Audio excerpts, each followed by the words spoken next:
Today on The Right Key, my guest is an artist and a craftsman, violin maker James McKean. Jim creates instruments sought the world over and played by some of the best living artists today. This series was conducted in the spring of 2020 via Instagram, and the audio and video quality do reflect that format.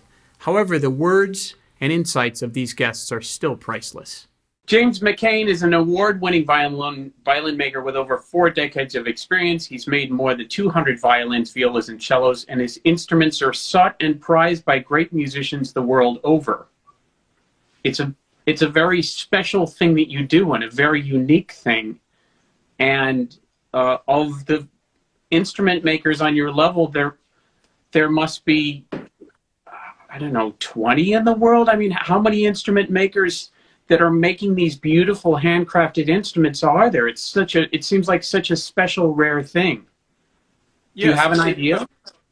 I would say right now, actively making, just making, not running repair shops and all that, there'd probably actually be easily a couple hundred. Yeah. I have to say, at the level that I'm doing it, I can't think of a single other person, but you know, there are other people that do make instruments. Well, yeah, I mean, I guess I'm talking about at your level because it's so special, and I want to figure out how you got to that place. You're originally from Chappaqua. Yes. And you must have done some music growing up. Well, yeah. I grew up basically in a pretty musical family. My dad was an avid listener of music. He had played, I think, trombone in high school. He stopped playing anything, but when he died, he had over 9,000 records. So for me, there was always music playing. His collection was divided pretty equally between jazz and classical music. And because of his love of instruments and music, we all started playing when we were quite young. The first time it was offered to us in 3rd grade in school. My older sister picked the violin, so when it was my turn, she was playing the violin, so I picked the violin. Of the 4 of us, the only one who didn't play an instrument was my younger brother. He didn't want to play an instrument. He was a very stubborn guy. And my parents kept saying to him, look, you passed the aptitude test, you've got a lot of musical talent, you need to pick an instrument. He said, well, I don't really want to play. And they said, well, I'm afraid you have to. And he thought for a while, and he said, I want to play the drums. And my dad and my mom looked at each other and said, how about soccer? Would you like to play soccer? Soccer's a fun sport. But then my younger sister played the violin, and I think that's when my dad was the happiest, when 3 of us were upstairs murdering the violin, I guess would be the best way to put it. It was pretty funny. And then my first violin, when I graduated, we got to keep our first violin and our last one, the graduation instrument. And my first violin, I gave it to my dad, and he started taking lessons, probably at the age of, I don't know, 48 or 49. He continued playing until he died. Wow. Yeah. Well, he used really to sit on the front porch of our house up in Pennsylvania, and he just saw away playing Twinkle, Twinkle, Little Star, and just having the greatest time in the world. He loved it. Oh, that's so fantastic. But when you started college, you started college as a musician? No. I went to the University of Virginia, and decided to major in Russian because I really liked Russian history and the Russian language. I'd studied Russian in high school. By total coincidence, my girlfriend was in that Russian class in high school. That's where I first met her. But I went off to college, and I would say I majored in motorcycle because I got a motorcycle, but what I was studying mostly was Russian. And I was playing in the orchestra.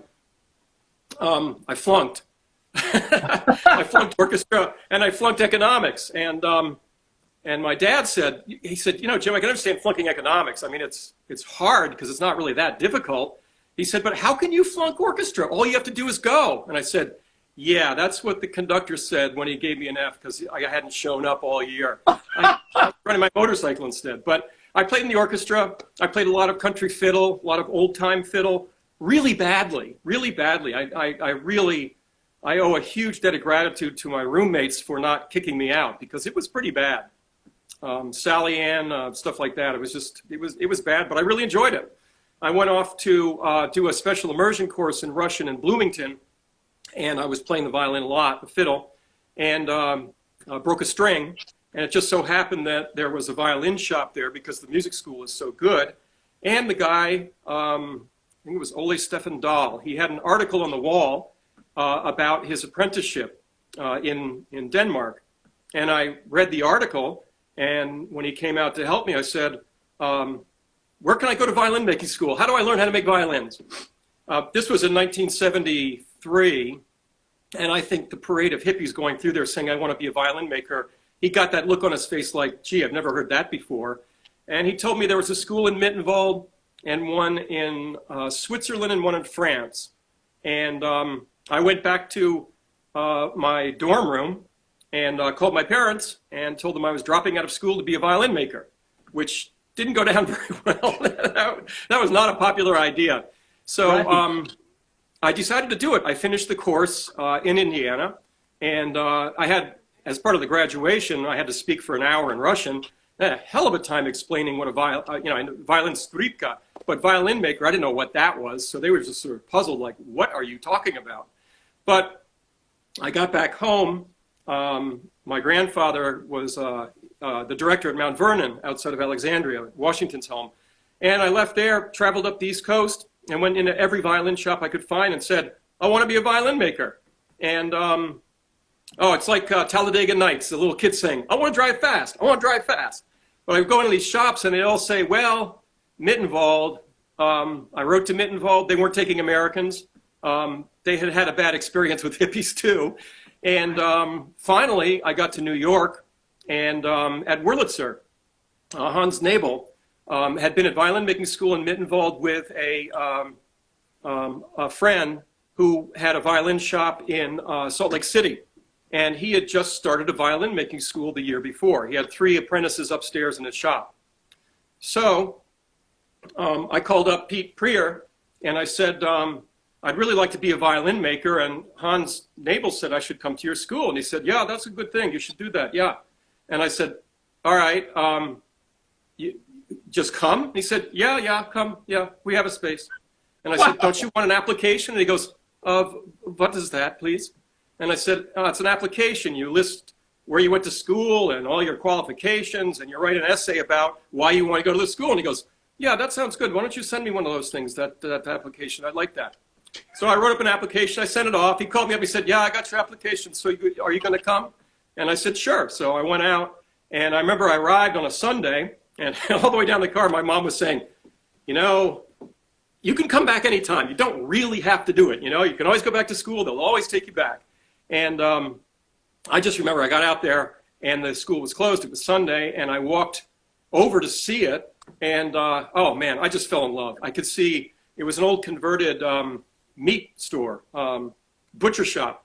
And there was a bar next door, which became part of our education, too. But at the, I could see through the windows, these big glass windows, these violins hanging up. I could see the benches and all the tools. And I just thought, oh, my God, that is so beautiful. The next day I walked through the door, and I never walked out. It's just the greatest thing in the world. I just love it. Wow. And but it's such a specialized thing, and why violin and why not guitar, or why not other instruments? And do you think that came from your playing of the violin? The violin it's so interesting. I mean, there's a reason why I've been doing it for 47 years. And I still love every day when I go to the bench. It's just like, a wonderful thing to be able to do it. What makes it so compelling is that it draws on so many different fields. Of course, there is the craftsmanship in working with wood, which is wonderful, but I don't know if I'd want to spend spend my life making furniture. I think I might enjoy it, but what makes this so compelling is that you also have to learn about physics, and you have to learn about chemistry for making the varnish. The varnishes, when I started, there wasn't really much known. There has been a lot of research done into the great Italian varnishes of the 18th century, actually starting in the 1500s with the first Amati, Andreas Amati.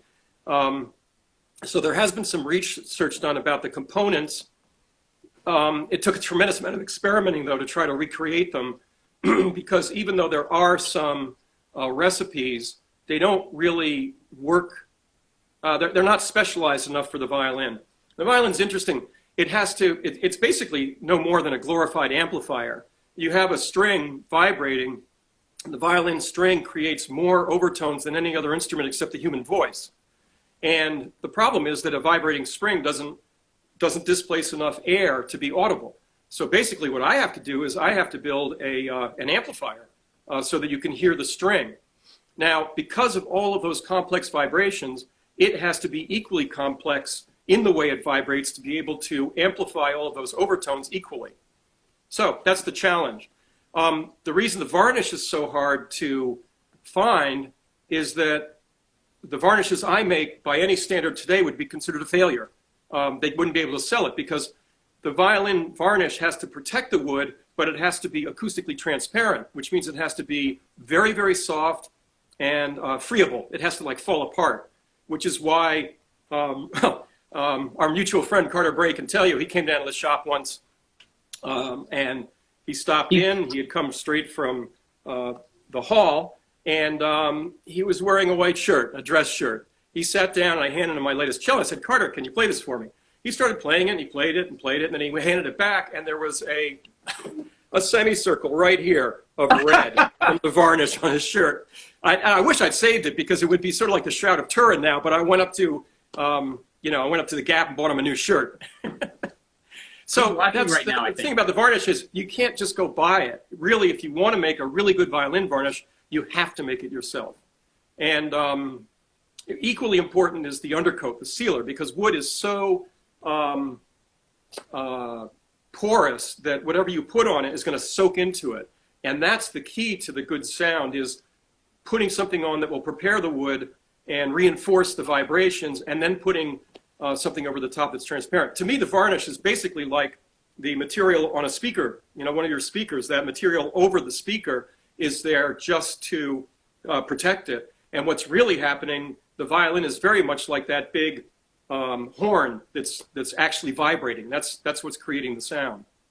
So it draws on all those things. And then, of course, the history of it is fascinating. I mean, the violins go back now 500 years. The first violin was being made when Michelangelo was decorating the Sistine Chapel. So they go back a long ways. In fact, right now, Stradivari is only halfway between us and the guy that first made the violin. Nobody knows where it came from. Its origins are shrouded in history.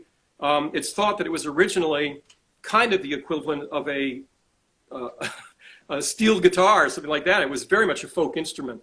In fact, one of the earliest references is the Pope saying that people were not allowed to play the violin because it led to bad behavior, which these days it still does, I think, to some extent. Anyway, so there you go. That's why I make them, because there's so much there. And the thing about it also is that, to me, there's something so attractive about the idea of doing something that is so exact and precise that a violin only varies in dimensions by millimeters. However, and the models that are generally accepted were pretty much perfected in the early 18th century, and they have been improved since then. But to be able to take something that specific and make something that has your own individual stamp is a real challenge and a pleasure. And it is. You can take, let's say, 10 makers and have them use a Strad model, and an expert can tell from a distance whose instrument that is. They could say that's a Guy Rabute, or that's a Jim McKean, or any of the other makers. So there is a challenge to it. There is an immense amount of creativity in that very narrow window. But that's one of the things that makes it so wonderful, is that the parameters are so tight. It'd be like writing a triple fugue. The rules are so tight, but if you do it, and if you do it well, it's immensely satisfying. Yeah. It's a great way to spend a life. It's a terrible way to make a living, but it's a great way to spend a life. How are your latest instruments? Because you've been making so many instruments. You've made so many instruments over your life. How are your latest instruments different from your earlier instruments? Do you feel like your changes that you've made are aesthetic changes? Do you feel like there's an improvement in your craft over the years? That's a great question. I sometimes see my earlier instruments, and it's always kind of a shock to see it. The first thing I think is, wow, man, I could do good work back then. It was much more precise than what I'm doing now. Part of that is that I had cataract surgery a couple of summers ago, and I just don't have the eyesight that I did then. The other thing is that I don't really have the patience for that precision that I did at the time. My instruments are, I think, they're equally finely made, but I'm not as concerned that, you know, the F-holes match or that the corners match, that sort of thing. And ironically, if you ever get a chance to see a genuine great Italian instrument, they're all over the map. If you take a Stradivari or a Montagnana cello, take the outline, fold it over, it's as far from symmetrical as you can get. The F-hole's the same thing. If you fold it over, they're not symmetrical. But then, look at your face. That's not symmetrical either. And if you take a photograph of a human face, cut it in half and double it, it looks weird. It just looks artificial. Yeah. So to get back to it, how have they changed? My interest has always been in sound and in the achieving an ideal sound. And I'd like to think if there's been any progress, it's been my getting closer to that ideal sound. But then I hear some of my older instruments and I really like the way they sound. And I think the people that play them do, they very rarely come back on the secondary market. So the other thing is I don't really see them that often because I've been just making instruments. And I had a repair shop for a number of years in Manhattan. I dealt in antiques and did repairs. In 2004, I moved the shop out of the city and just devoted my time full-time to making instruments. And right now, I have a shop on a beautiful horse farm in Yorktown Heights, Arcadia Farms, for those of you who want to find a beautiful place to ride. Arcadia Farms is the place to go. Arcadia Farm, say it again. But I don't really see anybody, either musicians. I work only through dealers now.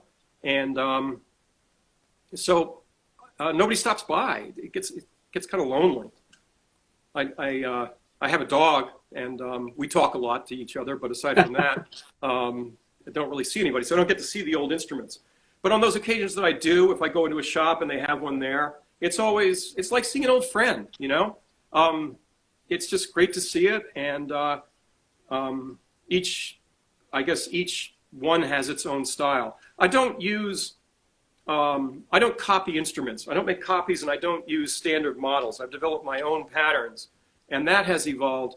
My friend Bruno Price at Rare Violins in New York, he just is the most restless maker who's ever met. I show him an instrument and I say, you got to hear this. This thing's so great. And then he said, the next time you bring one, you've changed it. He said, it's always evolving. It's never the same. But there is a signature style to it. You can look at one of my early ones and my most recent one, and you can tell that they were made by me, for better or for worse. Now, and I think they have a signature sound also. They definitely have a signature look, so I think that there is also a consistency to the sound, even though I have the model has evolved. Yeah, by the way, I read your book, and if anybody's interested, it's a beautiful book, Art's Cello, where Jim chronicles the evolution of it's such an encompassing story because it talks about your relationship with your colleague Art Toman and Guy Rabut. Rabu. And, yeah, and either Reboot or Rabu is the correct way to pronounce it. Yeah, and Rabu. It's a great book, and it's fantastic writing as well. It's you're a really astounding author, and I thought it was so fascinating. And some of the stuff that you talked about, that you just talked about in this last bit, really resonated with me in the book. And when you were talking about the physics of the instrument, and I remember the book you were saying it's not an exact science, although it involves all this physics, and there's so much feel. Is some of that feel, it must have to do with, of course, the hand-making quality of each individual instrument, but also the character of the wood, with different wood being... Yeah, that's why the violin is pretty much impervious to scientific analysis. I mean, you can record any number of aspects of the violin, the overtone series. You can record thicknesses. dimensions. You can make it as precise as you possibly want. The problem is that there's no way then to, to extrapolate from that. You can't really turn that into usable data. Scientifically, I mean, you can't come up with an equation saying, I have measured these instruments and therefore the next one should have these measurements to it, because on every instrument, the wood is different. If you take, when I buy wood, I tend to buy sections that have come from the same tree, particularly spruce.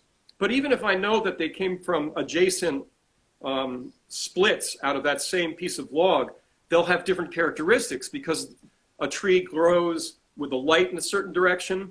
There's usually a constant wind blowing, prevailing winds. It might rain in a certain way. So the backside of the tree, if you take a split from that, it'll have different characteristics from the front.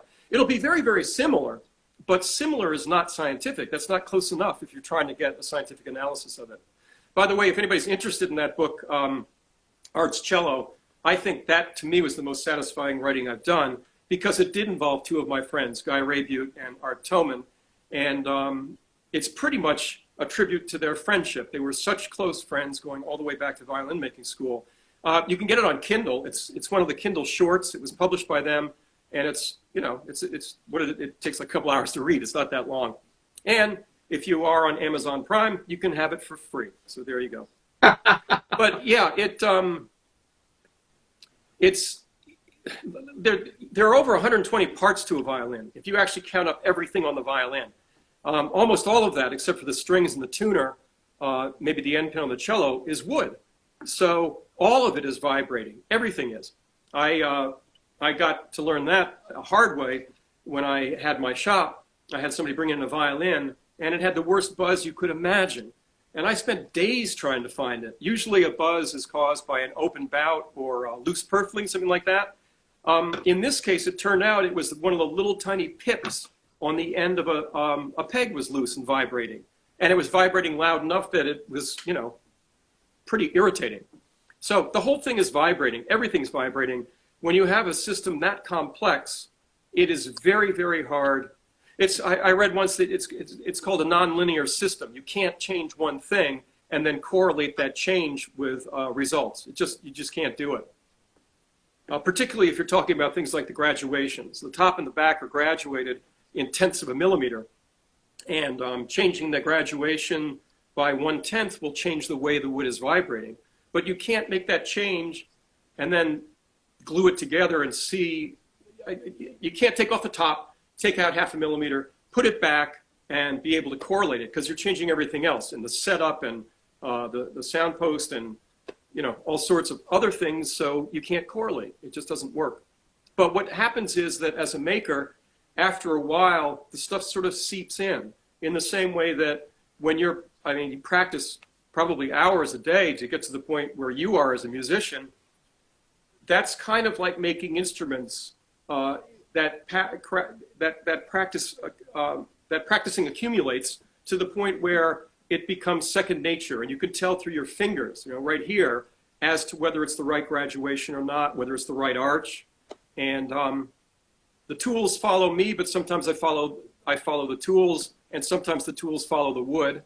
And it's very hard to say who's in charge, really. I think that's great, and actually, it reminded me of something that I read in the book. You allude several times to working in a manner that almost feels trance-like, and lose yourself in the moment. And improvising musicians have this feeling when we feel really connected to the music that we're improvising. And I know that classical musicians have this feeling as well, where we feel like we're being directed by the music. Yeah. And improvising musicians, especially, you can almost feel like you're watching yourself improvise. And I recall that feeling. I don't recall when it started. Do you have any recollection about how long it was that you'd been making instruments when you started to have this feeling about making instruments, this experience? Wow, that's a good question. Trying to think back, it's been 47 years now. I remember that my feeling of connection to it was immediate. When I first sat at the bench and picked up a tool, I just felt like I was home. But I have to say that with there came a point, I guess I'll put it this way. For a long time, to me, I was curious to see how an instrument would turn out and how it would sound. At some point, I knew before it was strung up. And when was that? That is hard to say. I would say probably 15 years ago at least. Maybe longer. I don't know. It's a good question. But the way things are now, when I make an instrument, like I said, I know how it's going to sound before I string it up. I can tell. Wow. And you alluded to, you talked about how it's a bit lonely up there at the farm working, but then in the book you also said that ideally a violin maker gets 7 phone calls a year. Yes. And that you're happy to have the time. I think that's one of the reasons why I closed the shop, was that I was spending more and more of my time making, and you need to have a lot of visitors if you're dealing instruments or if you're repairing them. But every time the doorbell would ring, I'd have to put down the tools, I'd have to go talk, and then it's hard to re-engage, to get back up to speed. You know what, I bet it's like this. I've heard about this from musicians, that you're playing together, and at some point, you get in the groove, and that's when the music comes alive. It's like it blossoms because it's just working. When you're working with tools, it takes a while to get going, but then you get the rhythm of it, and it's you and the wood, and it's quiet. I sometimes listen to music, but I very rarely do. While I'm working, I'm just, working. And every now and again, Toby will come in, and he'll say, "Time to take me for a walk," and I'll take him out for a walk. So I would say in the wintertime, Patty takes the horses to Florida, and I am in the house by myself. Being in the shop, I don't know, I can feel lonely when I'm in the house. When I'm in the shop, I don't feel lonely at all. I feel it's solitary, but the whole day can go by, and I barely know it. It gets dark, and I can't work anymore. Wow. It's great. I love it. It's just great. And do you keep a schedule? Do you normally have a schedule? I talked to a very well-known film composer who keeps a schedule. He keeps a 9 to 5 schedule, and he works very hard in that period, because I was sort of saying he had done 60 major films in the last 20 years, which is a huge body of work. And I said, "How do you do that?" And he said he keeps a daytime schedule, and then he doesn't work beyond that. Do you keep a regular schedule? I remember reading once, Somerset Maugham said that he would write 500 words a day, and that's it. And he would do it before breakfast. And then he'd have the rest of the day just to goof around. But for me, it's hard because I'm living on a farm, Patty's farm. I think I said Arcadia Farm, right? I did say that. You did. Anyway, Arcadia Farm. Yeah. Anyway, there is no schedule on a farm. It's 7 days a week, and it's around the clock. We get up with the sun, and then she goes off to the barn, which is a short walk. I walk upstairs to the shop.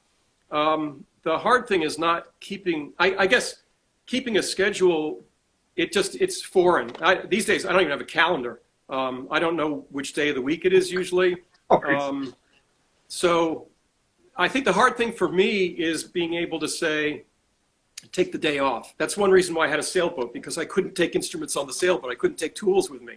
I knew that when I went sailing, that's what I would be doing. But it's the hardest thing for me is not going to the shop. In some ways, that shows a certain lack of imagination, because it's always easier to do what you know than to think of something to do. So, but I have other interests, so I enjoy the time in the shop. These days, because of my eyesight, I don't like to work after dark. I just don't like working by lamplight. And also, I've sort of made a rule now that I don't work if it's raining or snowing, mainly because it's a lot more fun to read a book then and drink some tea. So what happens is the shadows get washed out, so it's very hard for me to work if it's raining or if it's snowing, but it's also a lot more fun just to read a book when it's coming down like that. So you're such an amazing craftsman, and for people who aren't familiar with your work, of course, they should go and see the work on your website and the work that's available online. But I also know that you're a fan of quite a bit of different music now, a fan of classic rock, a fan of R&B, and you're very familiar, you're very versed in it. Had you ever considered making another instrument as a diversion, maybe as a hobby, to say, I'm going to make an archtop guitar. I'm going to make an instrument like Hendrix made, like Hendrix played, which would probably take you half an afternoon to make such an instrument. Did you ever consider doing that? A guitar, that is a very specialized craft, and there would be a pretty steep learning curve on that. The Russians have an expression, I don't remember what it is in Russian, but it's basically the first one is to throw away. And I think it would take a while for me to be able to make a guitar at the level that I would be happy. It also requires specialized tools, which I don't have. It would be interesting. I did make a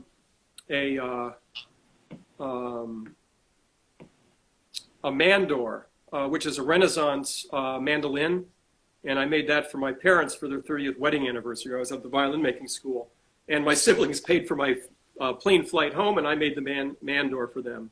So wow. I did that, and a dulcimer. I made a dulcimer. I started that, in fact, when I was at the University of Virginia. They had a wood shop, and I started carving the head for it there, just a scroll. And I had the other pieces that I was going to use. When I left, I didn't go back to school in the fall, and instead I was at home and working in the basement on the dulcimer. And I remember my dad, after a few weeks of this, I was waiting to hear from the schools whether I could go to the schools, and hadn't heard back from Prior yet or talked to him. Anyway, I remember my dad came downstairs to the basement and just looked at me and said, "Your mom and I think you might really want, maybe, what would you think about going to Europe for a year or just traveling? Would you like to do that? That sounds like fun to me." So, I mean, it was the ultimate nightmare for a parent in the 70s to have some kid at home in the basement making a dulcimer, especially with, I had a lot of hair then, I had long hair. So here's this hippie in the basement making a dulcimer, and they're just like, oh my God, oh no, oh no. No, I just said, no, I don't want to go to Europe. I want to be a violin maker. It was like, stop saying that. So wow. I did make the dulcimer. I finally had all the parts to it. And when my son Charlie was about 4 years old, I thought it would be fun for him, and Jack was too, I thought it'd be fun for them to have the dulcimer. So I decided to finish it, and I didn't use the scroll that I had sort of, oh, it was awful, but I decided to make a head. And I thought what I would do is carve a dragon head on it. So I looked at Charlie and I said, "Charlie, I'm going to put a dragon head." And he went, "Oh, that's a great idea." And I said, "Do you want to have a nice dragon or do you want to have a fierce dragon?" He said, "Well, a fierce dragon, of course." So he helped me design it, and I carved it and then painted it, and it's a pretty fierce looking dragon. So those are pretty much the two instruments. Oh, and also Jack, I told him that Morgan Anderson, who's one of the best bow makers alive, he had lived in our house in Salt Lake City, and he had made a cookie tin banjo. So I mentioned that to Jack, and Jack said, "Wow, that's a great idea. I want one." And I said, "Well, if you want one, you're going to make it, and I'll help you do it." So he did. We made it together. I got a fretboard, put the whole thing together, and he still has it. I don't know if he's playing it, but he does still have it. So that's pretty much it's boring. I just make violins, violas, and cellos over and over and over again. That's not boring because they're so beautiful. I want to ask a question that you reminded me of earlier, and that's about wood, because you talked about playing some of your older instruments. They must improve over time as the wood dries out and becomes more resonant, or at least that's what I'm told about guitars and other older instruments like that. I know my guitarist friends who are playing acoustic guitars, they find that they tend to open up over time. That's an interesting, that's mostly what people say about instruments, and it's almost entirely wrong. I remember a friend of mine, Robert Cower, has a shop in Los Angeles. Great guy, one of the first people I met in the business. Robert said that he has a violin that he lends out to people, and he's been doing this for years, the same violin. It's a Chinese violin, but it's a very good sounding one. And each person, when they first play it, they bring it back after a couple weeks if he's doing repair work on their instrument. And all of them, without fail, say, "Wow, it really opened up while I was playing it." Well, it hasn't really changed over the years. It isn't opening up for each person playing it. What happens is that the instrument will settle down. Let's go back. The wood has to be well aged before I can use it. You can't use green wood when you're making an instrument because it'll crack, it'll fall apart. It doesn't really change. My brother went to forestry school and then ran kilns for a hardwood company as his first job. He told me that wood is dry after a year. It's just not going to change. I don't know if that's true. The wood that I use tends to be about 10 years old. But dendrochronology has shown that the wood that was used by the Cremonese makers like Stradivari was only 5 years old when they used it. That's plenty old enough and that's plenty dry enough. It's not going to go on changing. Once it's been carved and varnished, it just is not going to change. It really doesn't. What happens is that when you first string it up, the varnish has to set. As that is, it doesn't so much dry as cure because it's a spirit varnish. As it's curing, it will change the way the wood vibrates underneath it. But what happens is you assemble a box that has never had any pressure on it. When you're putting the pressure on it and stringing it up, you have about 30 pounds of pressure going directly down on the top of the instrument on a violin, and you have another 15 to 20 pounds compression on each end. Now, the top is getting pressure on it through the sound post, the pressure goes to the back. The whole thing has to settle down from all that pressure. It's like when you first put a wooden boat in the water, it's got to swell up so that it doesn't leak. The other thing that happens is then it takes about a week for it to settle down once it's been strung up. And that's about it. A cello, it takes longer. I'll keep fitting new sound posts in it for maybe a month until it's fully stretched out. But what happens then is the violin sound, even though I try to make it as even as possible, it's not. If you look at a record of the sound of an instrument, there's peaks and valleys all over it. But this is where the art of the violinist comes in. I can try to make it as regular as possible and as even as possible, and that's usually the highest compliment I get as a maker. It sounds so even. You know, you can't tell if you're on the G string or the D string, and that's the highest compliment you can get. But what happens is it's the ability of the person who's playing it that makes it sound like it's playing in. What they're doing is they are learning how to play that instrument. Every single note requires a different distance from the bridge. It requires a different amount of pressure with the bow, different angle of the bow. The strings, usually, even if they are the same string length, it might be a millimeter different, or on a cello, it could be a centimeter different from what they're used to. They've got to find the right place with their finger where that note opens up.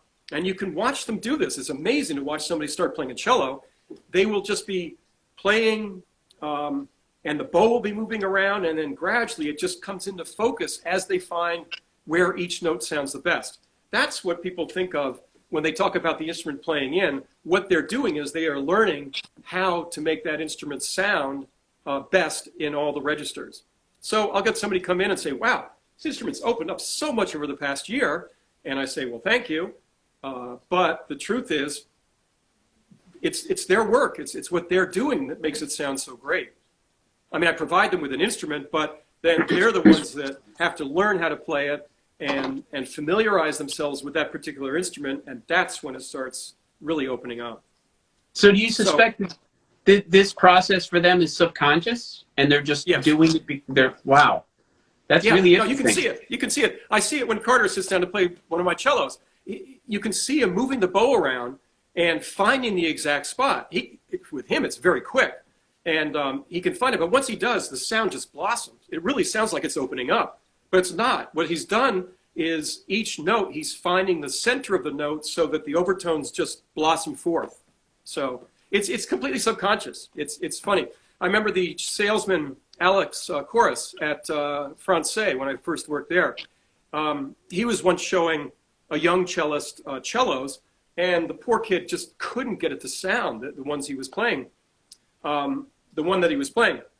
Alex said, let me check that. So he took the cello, he just put the end pin out another 3 inches and gave it back to him. Suddenly, because it was at the right height, the kid could find all that, he could find the place where he said, wow, man, how'd you adjust it? That sounds so great. So it's small things like that can make a big difference in the way it sounds, but it's not me. The thing is done. There's a misconception also that a violin has to be played, otherwise it goes to sleep.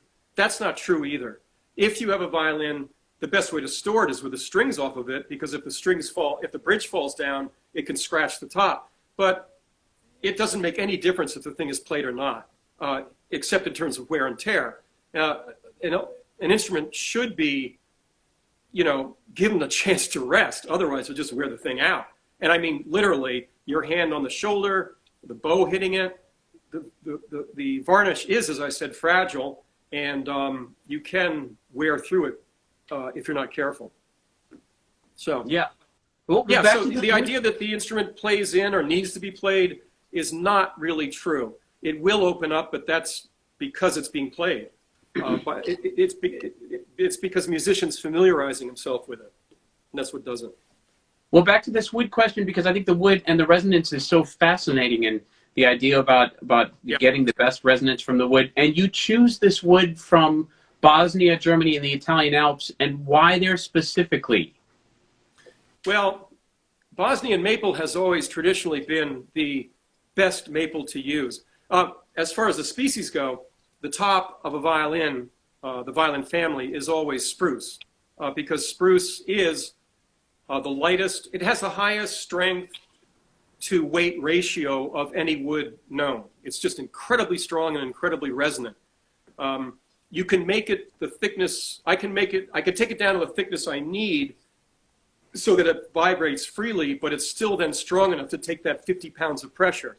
I mean, a violin top, for the most part, is only 2.5 millimeters thick. I mean, it's because of the way it's arched that it gives it the strength, but I also have to carve the arch so that it's flexible. There's a flat table on the top of the arch. There's a parabola on the back so that it can vibrate also. So we have to use spruce for the top because it's so resonant. Now, the back has to be very strong, and the ribs and the neck, they have to be really strong. The strongest wood that can withstand that pressure and the lightest is maple. So I look for the best maple. Now, the problem is that it's very hard to find a maple that is very strong but is also light. Most maple is pretty dense stuff. And as it turns out, it is the European maple that is got the most resonance to it. And of the European maple, it's the wood that traditionally comes from Bosnia that is the greatest. The stuff is just amazing. Now, it's not just because it's so light. When you pick up a piece of tone wood, it rings in your fingers. Really, you can hear the thing resonating as you're holding it, just from your sliding your fingers across it. You hold it, you tap it, and it just rings. The other thing about Bosnian maple that makes it so extraordinary is the figure in it, the curl, is just amazing. It's full of what's known as Haselfichte, or mirror, Spiegel. Spiegel is mirror. What that is, it's the medullary rays, the way they're cut, and the way that they go in Bosnian maple, they shine when you varnish it. It really looks like there's a light bulb underneath the varnish. It's just beautiful stuff. The figure is very pronounced, but it's not deep. So it doesn't weaken the wood having a deep figure on it like that. So from the point of view of strength, from the point of view of resonance, and then in visual beauty, you just can't equal it. Now, the sad thing is that Bosnia is a very small place. And as the wood dealer explained to me when I was there buying wood about 5 years ago, the main dealer I've been going to, I started going to his father, in fact. Stefan said, people talk about it, but it's kind of like Lucca olive oil. It's nice to think about it, but he said, I haven't seen a tree for 10 years in Bosnia that's big enough for cello backs. He said it's just not there. And I had called another dealer that I had been to back in the 80s, and actually 2 of the dealers I'd been had died in the interim, but I called and got a hold of this guy's son, and I said I wanted cello backs, and he just laughed, and he said, good luck with that. He said, you're never going to find them. So wow. The trees big enough, maple trees big enough for cello wood in Bosnia are pretty much gone. Stefan said, look, drive around Bosnia. He said, it's not that big a place. A maple tree big enough for a cello back is enormous. He said the other thing is, when it's mature enough for a maple, when it's large enough for a cello back, it's also mature and it's going to start dying. It'll start rotting on the inside. So it's a very narrow window when they can get a tree that is alive, that is still big enough for cello backs. It's funny, when I went to see Stefan, I drove in, and this elderly gentleman, I mean, I'm 66, so I was 61 at the time. This elderly gentleman, I thought, showed me where to park. And I got out of the car and I said, Mr. Gleisner? And he said, yeah.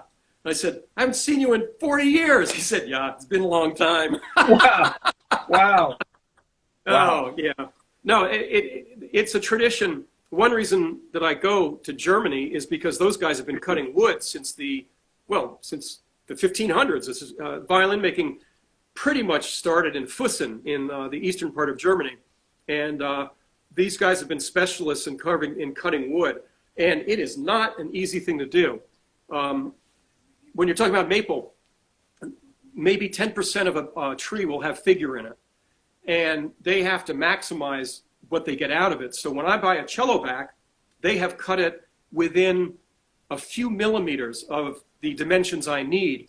And they have to be able to do that and have it not warp or split or twist. So it's an incredible art to be able to cut out the wood. It's really something. So wow. I traveled to Europe to get it. As both the dealers I went to this last time said, I was at Andreas Poller's, and he was totaling up what I had found. I didn't want to buy violin wood because I was short on cello wood. This is what I wanted to spend my money on. But while he was totaling it up, he looked at one of the neck blocks. He said, "Where'd you find this?" And I said, "You had it on the top, in the back, behind all the others." He said, "Yeah, that's because I didn't want to sell it." I said, "Well, you shouldn't keep it in your shop." So then he was totaling the stuff up, and there was these cases, like bookcases, but they were full of violin wood. And sure enough, I saw a back, and it looked kind of nice. I pulled it out, and then I could see behind it, there was something behind it, like double shelving in a bookstore. So I reached around the corner, and I pulled it out, and I said, "Andreas, look at this." And he goes, "Oh, my God." He said, "That wood is not for sale." And I said, "Well, you sell wood for a living. Why wouldn't you sell it to me?" He said, all right, you can have it." And then he said, "Wait a minute." And he went through this box, and at the bottom of the box, he pulled out the match. These were like this in the tree, and he'd split it in half. So wow. I used those two, and last year I made 2 violins running the flames up this way, and on the other one the flames that way, and they're a matched set. If anybody wants a matched set of violins, you can get these 2 beautifully handmade matched violins. But that wood is so hard to find. And as both Stefan and Andreas said, there are shops in America, Metropolitan Music sells their wood, but they said they don't really send that really, really best stuff there. You've got to go buy it. And Stefan in particular is not amused when someone shows up just to buy a set of wood. And he prefers if you buy it in more quantity. So I bought 40 sets of cello wood when I was there the last time. You told us a story, I remember amongst our little group, you told us a story about bringing a big shipment of wood over that was not only financially valuable, but just very precious, and that the feeling of nervousness about having this wood sitting around and having this dried, flammable wood and the risk there. And can you talk about that story again? Because you brought this. Yeah, that's the wood that I got 5 years ago. It arrived on a pallet. I actually got pretty much a whole pallet of wood from Andreas and also from Stefan Gleisner. In total, it's about 80 sets of cello wood. I also bought probably 20 sets of violin, 10 sets of viola wood. I don't know why, except that it was just gorgeous wood and I couldn't say no. I felt, I'd like to say I do it because I want to. I don't have to. I can stop anytime. But I think when it comes to wood, I'm a little bit of a wood addict. It's so beautiful. When I look at it back, I can see the instrument in there, and I just think, oh yeah, I'm going to make that. And I guess I inherited from my dad. He was a model railroader, and when he died, he must have had 200 kits that he had never built. He just loved buying the kits, and he would occasionally build one, but mainly he just liked having the kits. So I guess I've got all these cello kits, But when I brought the wood home, oh my God, the guy, he arrived in the middle of January. It had just snowed. It was probably 5 degrees out, and he refused to come up the driveway. So he wouldn't go to the house, which is another quarter mile. He just dropped the pallet there on the, halfway up the driveway outside the barn.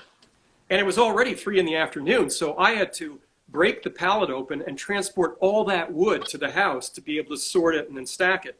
So I got all that wood, then I got another pallet, and I put it all in my shed. I had it all in the shed where I have my power tools, and I told my friend Rabu, Guy,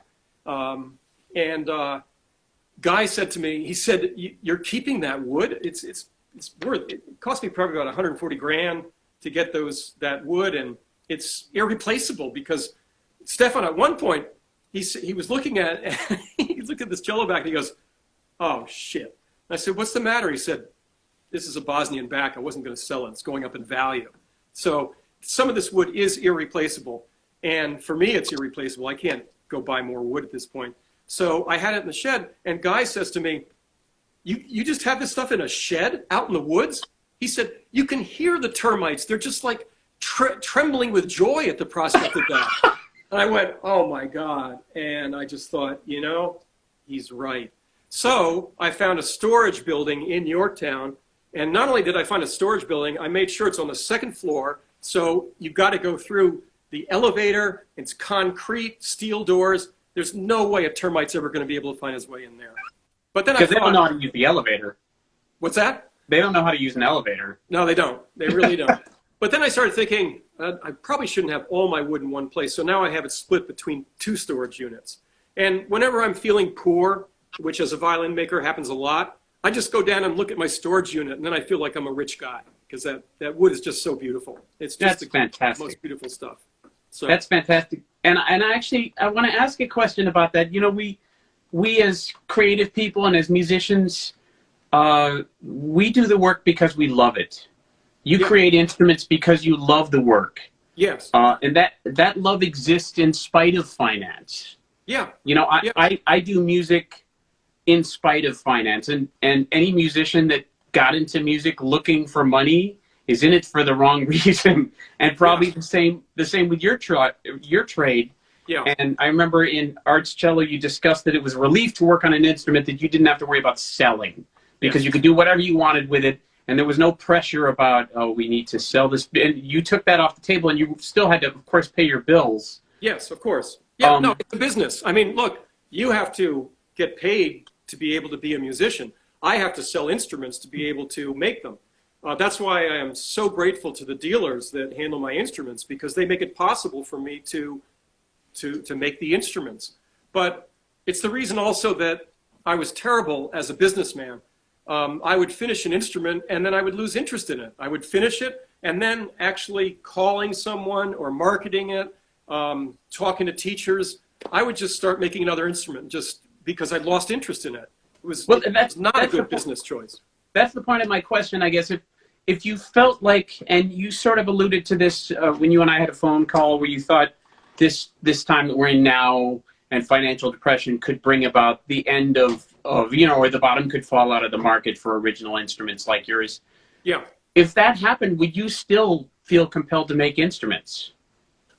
Well, it's funny. When I bought that wood, Stefan looked at me and he said, 80 sets of cello wood? He said, "You really think you're going to use that?"